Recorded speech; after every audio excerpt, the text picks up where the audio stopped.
大家好，歡迎嚟到 Warning Magazine。今日2025年嘅8月25號啊，呢條係第一條片嚟嘅。今日咧想同大家講下高才通嘅啟示啊，因為咧政府啱啱出咗一紮數據出嚟啦，咁啊哇，即係又出嚟唱好啊，勞福局局長、特首都出嚟話好正，咁我哋都戥佢開心嘅。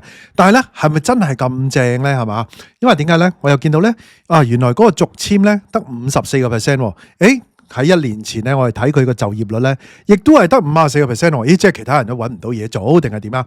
咁啊，仲有啊，竟然淨係續簽當中咧，只有30%唔係住喺香港嘅。咁啊，實質上咧，我估計唔止啊。點解唔止？入邊會同大家分析嘅。咁啊，仲要講咧，其實咧好正常啫。紐約同周邊城市咧都係一樣係咁樣嘅啫。所以喺香港做嘢喺大灣區住冇所謂，一樣嘅啫。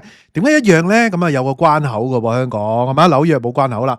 咁啊，另外一邊廂咧，冇續簽嗰40幾個%，咪梁振英問啦。咁啊冇續簽到，咁啲子女如果喺香港讀咗書，到底有冇退學咧？咁樣如果唔係咁樣，不斷申請高才通，不斷咁樣攞中學啊、大學啊、考試學位咁樣，咁會點嘅咧？咁啊高才通嘅數字咁啊，當然啦，我哋都要唱好嘅，唱好當中原來咧後面隱含住咧。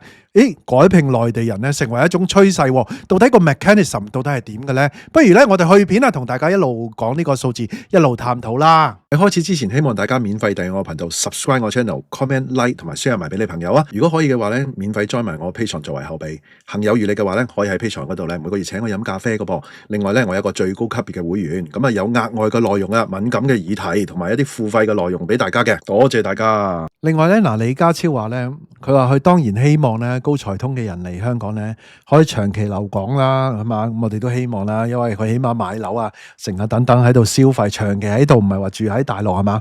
成為咧香港長遠嘅核心人力資源嘅。佢希望即係如果唔係留港長期嗰啲，就唔係香港長期嘅人力核心資源。咁但係咧其實實情係咧，優秀嘅人才咧，佢話咧永遠有選擇權嘅，咁係噶。所以咧，香港咧必須要持續增加呢個吸引力，令佢哋咧覺得香港係最佳嘅選擇嘅。首先我自己覺得咧，乜嘢都唔使拗噶啦，香港嗰個身份證一定係最佳選擇啦，一定有吸引力啦。香港嘅 passport 170幾個國家免簽證啊嘛，係嘛？去移民student visa 有唔同嘅隊，暫時咁一定係正過大陸噶啦，係咪？咁所以其實係但係咧，佢攞身份證同埋佢喺度長期居留，其實咧理論上係要一致嘅，但係實情上係咪咧？係嘛？後面再講啊。事實上咧，有好多高才咧唔係住喺香港嘅，咁雖然咧政府嘅理解咧就係話，甚至乎其實都有少少我自己覺得會唔會係淡化咗或者睇輕咗問題？咁唔緊要，睇輕咗我哋即係睇到，我哋幫手提啊嘛，提醒啊嘛。社會即係佢覺得咧，即係依家啲高才嚟呢度未必喺度住咧，佢哋覺得係正常嘅情況，正常即係唔使跟進，唔使去特別去處理。但係當然佢都有講一句，提高吸引力等等啦，係嘛？其實咧去到今年7月底差唔多咧有14000名高才通嘅人士咧逗留期滿啦，咁當中咧。只係有咧54% 嘅人申請續簽，同頭先嗰個失業嗰個數字咧係差唔多嘅。我哋頭先睇下失業嘅數字呢度呢個咧係舊年嘅，我仲未見到最新嘅數字就業率係54%，大家見到續簽都係54%。仲有一樣嘢咧，我覺得令我隱憂嘅就係咧，原來咧就算有就業呢班54%入邊咧，竟然有1/3嘅人即係喺高才通入邊有54%入邊有1/3嘅人唔係長期居留喺香港嘅，咁即係過去幾十萬嘅高才通咧，其實咧睇嚟似乎超過一半以上咧係唔係長期居住喺香港嘅，咁大家你覺得合唔合理先？我呢個推斷係嘛？仲有嘅就係咧，依家呢個就係話咧，政府話咧續簽嘅有1/3唔係長期留喺香港嘛，政府嘅數字我覺得已經係保守啦，因為點解咧？有啲人咧。佢唔留喺香港，你都唔知噶。佢好似簡單去租一間屋，譬如可能我租一間屋10個家庭用嗰個登記得唔得咧？正如好似美城月餅啊嘛，佢登記註冊個地址有48間公司，其實會唔會好多呢啲咧？為咗攞身份證為咗佢即係其實咧，另外2/3可能都係住喺深圳嘅啫，佢平啲嘛租金係咪好事定壞事我唔知如果全部嚟晒個租金咧，再推高啲，又係另外一個難處對香港人都艱辛噶李家超認為咧，呢個現象咧唔係問題嘅，因為咧佢認為咧佢哋有意續簽咧，即係代表咧計劃有效啦。如果香港停咗呢個政策咧，只會令競爭對手咧多咗一批人才喎。哇！喺大陸咁多人嚟香港，你估邊個國家好想要佢哋嚟呢？可能會唔會係講緊新加坡啊？俾人搶人才啊，要用搶嘅。我哋以前都係講吸引㗎嘛，點解搶嘅呢？係嘛？咁啊，真係即係其實呢，我想講，會唔會係為咗攞身份證而申請呢個呢？實質上係咪好多人根本上喺深圳住，而唔止呢1/3呢？咁啊，值得大家深思喎，係嘛？嗱，咁啊有部分咧高才選擇住喺深圳或者大灣區嘅城市啦。嗱，當政府就覺得續簽嗰1/3啦，即係整體梗係超過一半啦。你續簽嘅1/3嘛。咁但係咧嗱，佢話因為咧依家係1小時生活圈，其實就真係便利嘅，咁可以咧隨時嚟香港工作啊。李家超啊舉個例話，美國紐約咧都有好多專才咧，其實唔係住喺紐約市中心嘅，而係住喺周邊嘅城市嘅，依然咧每日往返去紐約翻工。佢認為呢個模式係健康同埋正常嘅，唔應該咧視為缺點。嗱，依家即係表態真係咁啦，嗱直接講啦，係咪？我原話係咁樣講，咁即係話咧，其實咧以後呢個核心咧，香港咧就翻工，咁啊大家住喺深圳大灣區、惠州甚至乎佛山係嘛，都好方便啫，係嘛？如果係咁樣嘅話，咁其實香港嗰個樓使唔使咁貴呢？係嘛？使唔使咁貴啊？深圳都貴㗎啦啲樓，係嘛？如果係咁樣嘅話，即係咁意味住呢，就係1小時生活圈，即係意味住呢，香港不久嘅將來慢慢一路其實都唔慢嘅，快嘅，真真正正融入大灣區啦。咁啊，到時咧嗱，依家高才通又好，等等又好，各方面都好啦。咁大家個人工咧開始咧有大陸人咧同你去慢慢去融入啦。咁你住喺大陸又唔會咁貴。嗱，你人工咧你要平係嘛？人工要平要降低。咁你首先你要搞掂佢住啊，等等各方面都要平咗先㗎。咁你住深圳啊等等嗰啲咪會平咗咯。咁其實係一個嗱，佢覺得嗰個正常，我覺得都幾正常嚇。咁啊係咪健康咧？咁啊，我覺得嗱，長遠健唔健康都好啦，都係要咁樣行噶啦。但係短期咧係痛苦嘅，因為大家樓價嗰啲係嘛，等等各方面啦，人工跌嘅，其實係辛苦噶嘛，係嘛？咁嗱，但係咧，我係想講呢個特別令我即係有少少覺得，咦，都有啲，點解咁啊？咁比嘅紐約同周邊嘅城市，佢哋係一個國家，我哋都係一個國家啦，但係佢哋係冇關口喎。紐約市中心同周邊嘅城市係冇關噶嘛？定係我錯咧有關嘅咧？係嘛？咁定係還是嚟緊呢個啟示係話嚟緊將來咧都將個關掹走，令到呢件事更加健康、更加正常咧？咁啊，真係咧值得大家又諗一諗嘅喎。咁啊嗱，繼續為咧佢哋唔係留喺香港作辯護啦。嗱，即使咧高才通咧，佢唔係長住喺香港啊，佢哋依然咧會為香港納稅同消費嘅。間接咧為經濟帶嚟支持嘅。當然啦，如果佢哋嚟香港係代表咗額外新增嘅職位，個餅做大咗係好嘅。但係如果佢嚟香港，原來個餅崗位差唔多，只係話將原本嗰啲人係轉咗請高才通或者你可以話嗱，其實我呢度冇話一定錯定係啱啊。咁佢如果請高才通，我可能平啲，令到間公司競爭力勁啲咁啊嘛。即係我依家我都識唱好㗎，大佬係咪先？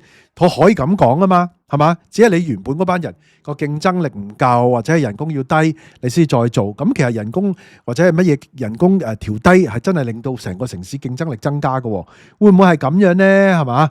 咁啊嗱，李家超強調咧，搶到呢批人才咧，就係幫助香港咧增加競爭力。嗱，如果係呢個想法咧，我覺得都無可否認係嘅。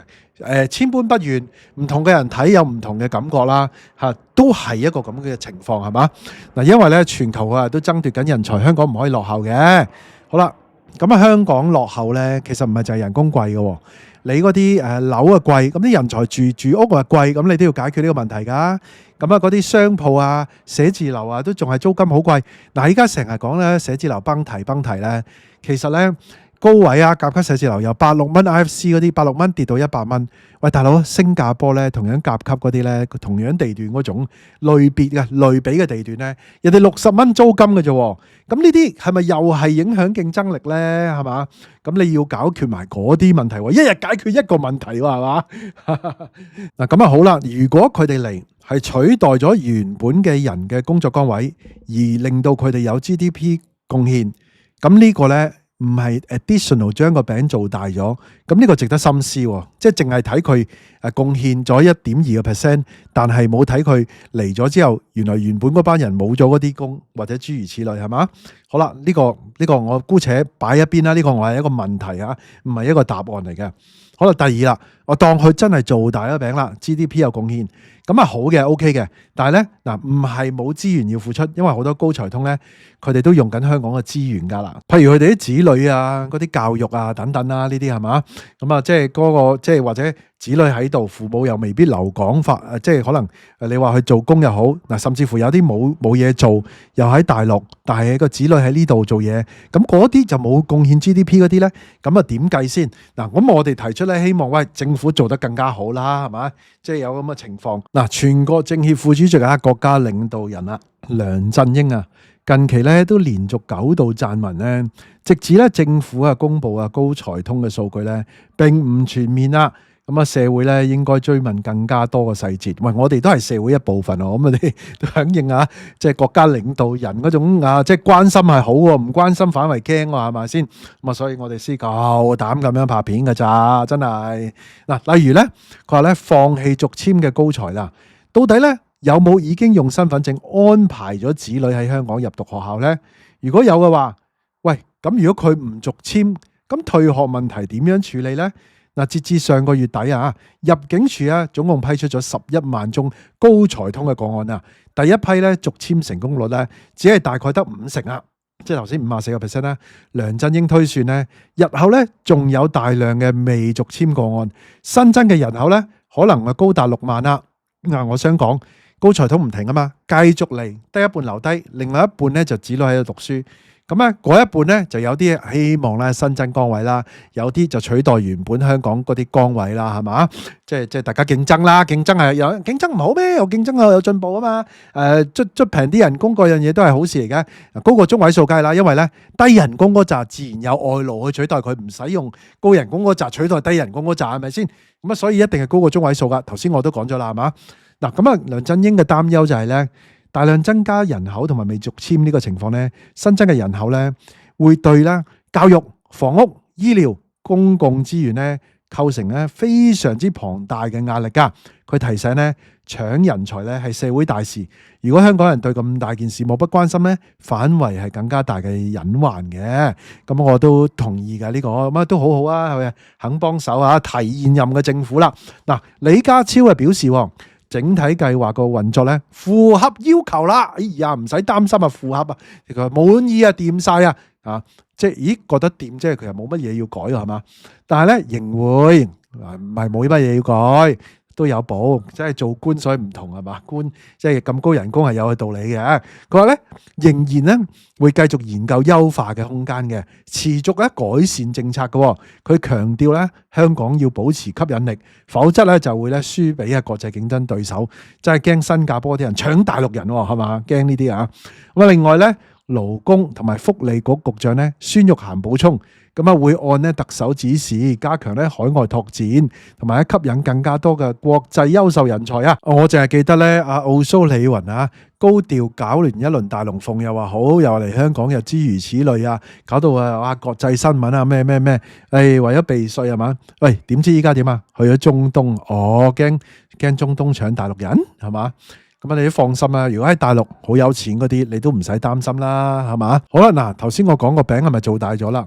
嗱，至於咧，本港最新嘅失業率咧3.7%，嗱，建築業界咧係去到8%嘅，係嘛？飲食業嗰啲咧6.7%嘅咯。咁啊，李家超解釋咧，香港啊正處於咧經濟轉型期，咁啊整體咧仍然有正面嘅增長，但係個別行業咧有高有低。咁啊，我希望咧嗰個轉型唔好變咗轉咗去揸的士啊，轉咗去送外賣咁啊嘛，做寫字樓轉咗去送外賣，咁啊希望唔係呢個啦，係嘛？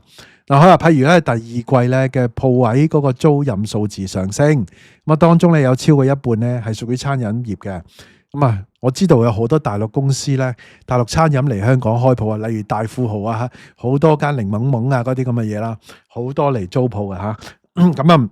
唔知係咪會陸續繼續嚟啦 ？IPO 就肯定係先吓。佢話咧為市民咧提供新嘅就業機會，不過咧亦都有啲行業咧被取代嘅，咁啊需要咧勞工再培訓啊，政府咧會大力嘅推動啊技能提升啊，幫助啲勞工適應新嘅經濟結構。嗱，其實咧我想講嘅一個挑戰咧，又唔係淨係高才通嚟，或者係外勞嚟，令到香港本身有挑戰。本身咧好多即係 AI 咧取代咗唔少人。嗱，你問我 AI 今日取代唔到人類嘅，即係呢啲廢話嚟嘅，肯定取代唔到人類。呢一刻鐘啊，5年後、10年後我唔知，依家係唔會取代，但係佢係咧會減少咗人，你唔能夠完全取代。即係我以前我有可能要用25個人做嘅嘢，我而家可能用3個人咧就可以做到咯。佢唔係叫做完全取代人，但係佢咧幫咗人，佢幫咗人，自然啲人請少咗人啦，係嘛？咁好啦，嗱咁啊好簡單啦，都唔使總結噶，頭先都講晒啲 point 都好清晰噶啦，係嘛？咁啊大家點睇呢個高才通啦？繼續都會繼續落去噶啦。